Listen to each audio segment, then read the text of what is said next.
What's up guys, it's DarkArmedDuelist and today doing a Lair of Darkness deck profile. So I'm really excited to do something for you guys because this deck is an amazing trap-based deck that focuses around an awesome field spell, Lair of Darkness. So without further ado, don't forget to like, comment, subscribe, hit that bell there so you can become part of the notification squad, and definitely check out the Patreon down in the description below for all those awesome rewards. Like getting your name description in a single video, getting assigned cards in the mail, and even getting to request a deck profile every single month to your Patreon. So without further ado, let's get straight on into this. So first off, we're going to be playing 3 copies of Lith, Lady of Lament.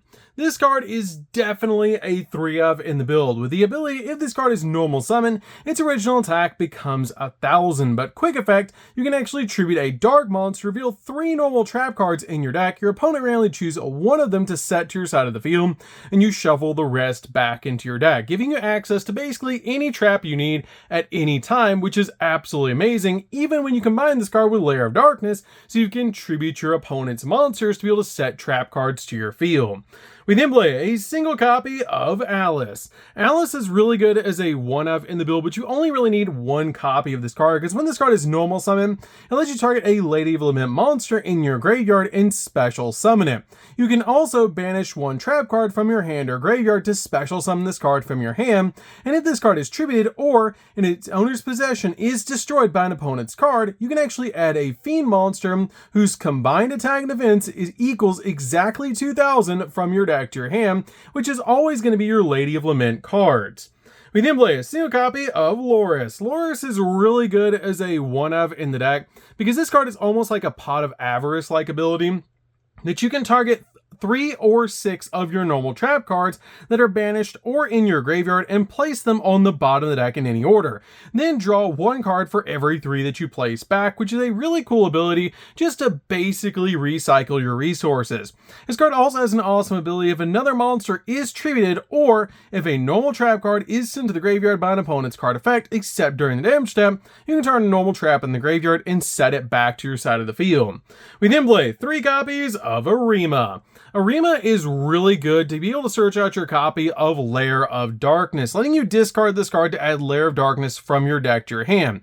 You can also, if this card's on your side of the field, tribute a dark monster to draw a card, or if you treat a dark monster other than this card to activate this effect, you can actually add a dark monster with 2,000 or more defense from your deck to your hand instead, which we actually have a couple of targets in the deck you can search off that ability. We then play 3 copies of Lord of the Heavenly Prison. This card is our main boss monster we're using in the deck that gives us protection for our back row by revealing it in our hand, and you can also special summon itself to your side of the field extremely easily, helping you get one of your traps set to your side of the field off its ability. We then play finally a single copy of Darkus Diablosus, Lord of the Lair. This card is awesome as a 1-of in the deck, but you only need a single copy of this card. It's very easy to summon out to your side of the field, as your opponent cannot tribute this face-up card on the field, and it cannot be targeted with card effects. It also has the ability if a dark monster that you control is tributed except during the damage step, you can special summon this card from your hand or from your graveyard, which is a really cool effect to instantly special summon this card from your graveyard to your side of the field, or your hand if it was in your hand. It also has the ability you can tribute a dark monster, and your opponent must place 1 card from the hand on either the top or the bottom of the deck, which is a really cool ability just to deal with cards in your opponent's hand because it's super easy to bring this card back. So that's it for the monsters, guys. Let's get in to the spells.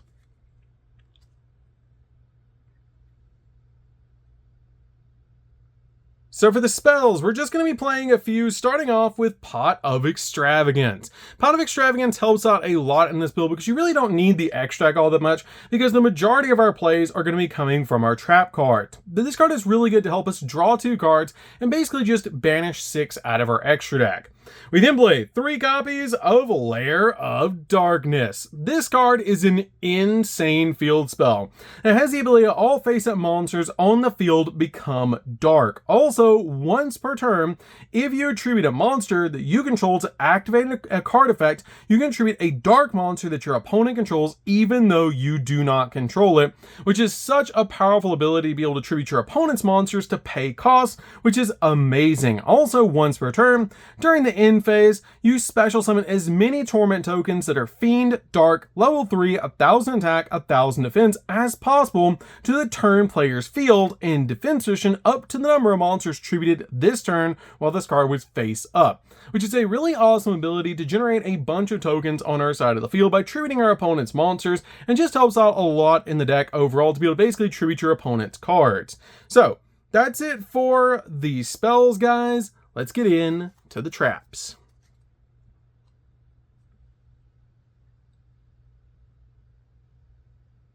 So for the traps, we're going to start off with 2 copies of Trap Trick. Trap Trick is really good as a 2-of in the build because it basically turns all of our 2-of traps into 4-of traps and all of our 3-of traps into 5-of traps, making it super easy to have access to any trap you need in the build. We then play 2 copies of Back to the Front. Back to the Front lets us bring a monster back from our graveyard to our side of the field in defense position, which is a great ability just to special summon a monster from the grave to our side of the field. We then play 2 copies of Metaverse. Metaverse is why I don't play Terraforming in this build, because we just need 2 copies of Metaverse to be able to put our copy of our Lair of Darkness on our side of the field, because we're usually just going to tribute our opponent's cards during their turn or only follow up once we set our cards going first. So this card is totally fine to play over Terraforming. Plus we have access to it with our copies of Trap Trick. We then played 2 copies of Dimensional Barrier. Dimensional Barrier is insane because you can basically win a game off Dimensional Barrier, and this card is so easy to get to in the build that I just play 2 copies in the deck to basically just turn off my opponent's extra deck plays, which is really insane to be able to do.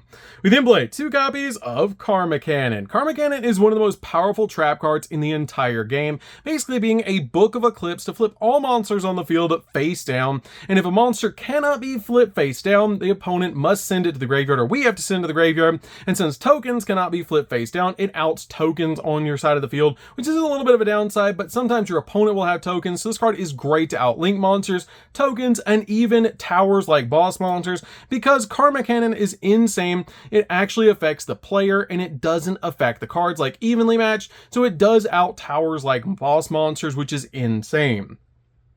We then play 2 copies of Ice Dragon's Prison. Ice Dragon's Prison is definitely a 2-of in the build, as it lets us target a monster in our opponent's graveyard, special summon it to your field, but its effects are negated. Then you can banish a monster from both players' fields that have the same type as each other, which is a pretty cool ability because we can just use this card to bring monsters back from our opponent's graveyard to be able to use to go in for game, or we can out other cards on our opponent's side of the field. We then play 2 copies of Eradicator. Eradicator is one of my favorite traps in the entire game. This card is absolutely broken in this deck because it lets you tribute a dark monster with 2500 or more attack, then you declare either spells or traps, and look at your opponent's hand and all spells and traps that they control, and all cards they draw until the end of their 3rd turn after this card's activation are destroyed of that particular type that you declared, which is really cool to be able to do to basically just out an entire type of cards that your opponent is playing.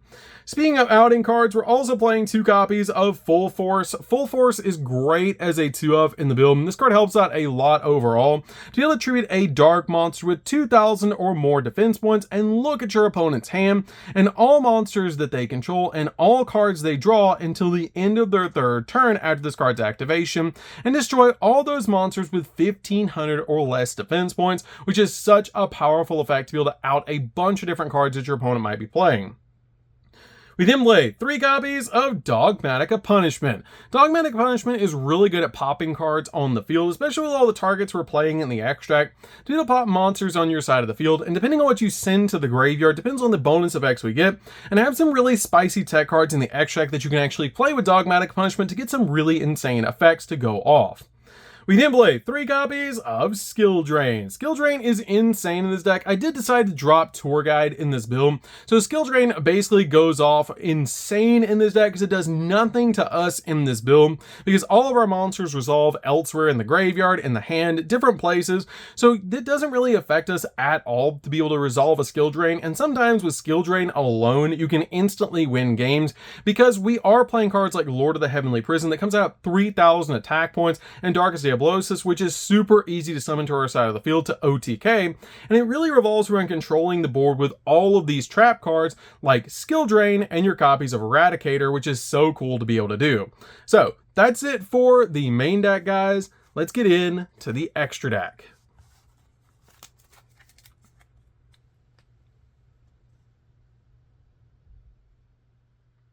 So for the extra deck, guys, I will go ahead and tell you we're not playing Super Poly in the main deck. You can play Super Poly in the main deck, because we are playing quite a few Super Poly targets in the extra deck if you want to, over some other more expensive cards in the main deck. But for the most part, it's relatively budget in the main deck. So if you guys want to play Super Poly, you definitely can. But since I'm running Extravagance in the build, I found that I was banishing my Super Poly targets too much, so I actually dropped Super Poly out.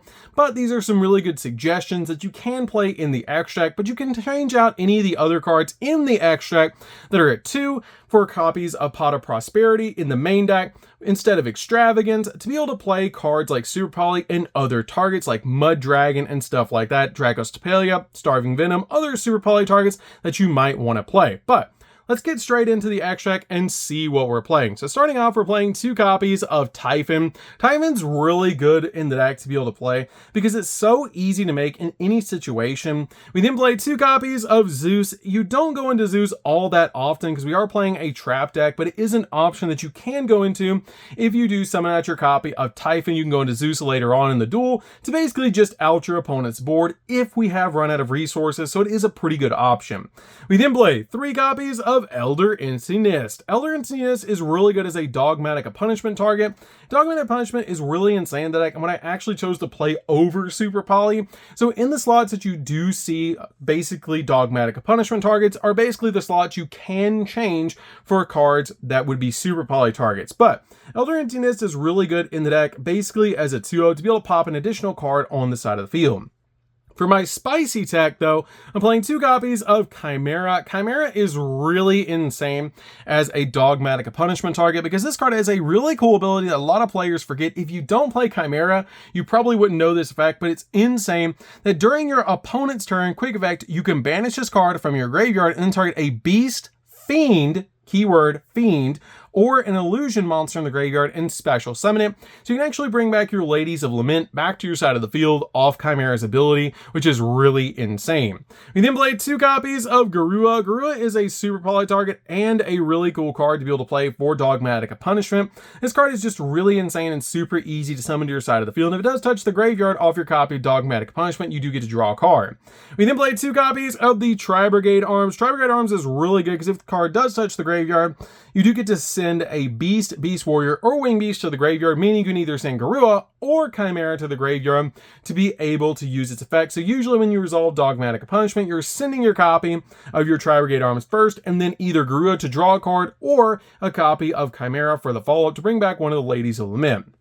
We then play a single copy of Mudracker. Mudracker is just really good as a 1/of in the deck, so you can bring back Fiends from the graveyard. And then finally, a single copy of Beat Cop. Beat Cop is really good in the deck because it just requires 2 monsters, and it's very easy to link the tokens away for this card. So that's it for the deck, guys. I hope you enjoyed. This deck is super fun to be able to play. It's absolutely insane. And you guys can change out cards like Extravagance for Prosperity if you want to, and play copies of Super Poly and other Super Poly targets in the deck. But this build just seemed right in playtesting, and I really enjoyed it. I really like being able to play a more trap-heavy build, and it's so cool to be able to play Lair of Darkness. If you guys never played this deck, definitely give it a try. So that's good for this one, guys. Don't forget to like, comment, subscribe, hit the bell on there so you can come part of our notification squad, and we'll see you guys in the next video. See you later, guys.